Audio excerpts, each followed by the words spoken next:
Welcome back to Shem's Universe. So today, guys, we're going to discuss Aries, Decan 2. So Aries has the two planetary influences for Decan 2, which is the Mars and then the Sun. So it's like secondary, it has like a Leo influence to it. So it's like double egotistical type of energy, because you have Mars that's kind of like a really war planet, whereas then you have the Sun that's all about being the leader, center of attention, center stage.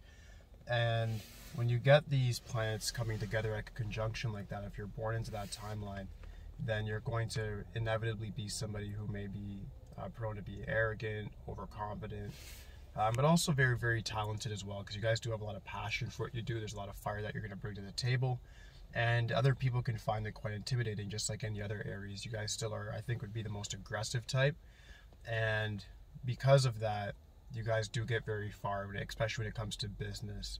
Relationships is where there might be a bit of cons, just because people might find you overbearing, or if you don't feel like your efforts are being reciprocated, then that could lead to a lot of resentment. And in you guys' case, usually it turns into like an outlet of rage. You guys aren't people to really keep it in that often. So to go back a bit though, the timeline for this is from March 31st to about April 10th, give or take a day or two. But that's what I'm pretty much seeing on most sites and the research that I've done thus far. So with that being said, that is like the beginning of spring, so that really defines you guys a lot. It's about really springing into action, bringing forth that cardinal fire energy that does promote a lot of positivity. I'd say there's more positive feedback about this Decan than even negative. The only negative thing was really the ego and being arrogant, but even that stuff half the time, especially when it comes to show business, really leads to inevitable success anyways. So it's not really something that you could call really a bad thing necessarily, unless you don't actually know how to control it. But with being self-aware, with any horoscope or with any sort of numerology, you should be good to go with what you're doing. Ideal careers for the Aries Decan 2 would be what I was trying to say earlier, which was show business. So anything to do with center stage, like singing, dancing, performing for sure. And also entrepreneurship, like any sort of business, just because you guys have the unbreakable confidence that a lot of people don't have. And a lot of people need like that reassurance, say, oh, am I doing the right thing? Is this going to work? And blah, blah, blah, blah. Whereas you guys don't need any of that stuff. Like it already comes to you naturally. Like I said, the Mars and Sun there, it's just all fire. You guys are good to go.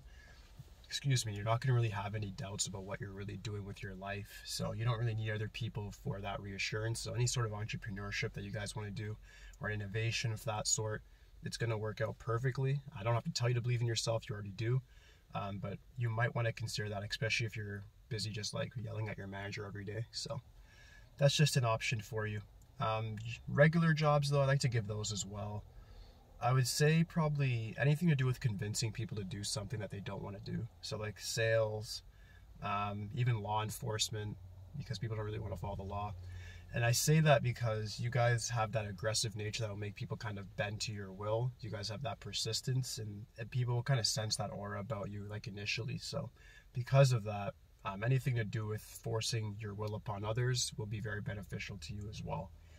But aside from that, guys, that should conclude the video on Aries Decan 2. The last one's going to be Decan 3, which is the most interesting of all of them in my perspective, just because it's a little bit different. It has more of Taurus perspective than a Aries one. So it should be pretty good, but I'll get into that tomorrow. If you guys do have any questions or any feedback, like in regards to if you want me to like talk about anything else regarding these horoscopes, just let me know in the comments. But please, guys, just like, subscribe, holla at me. That's going to be it for today.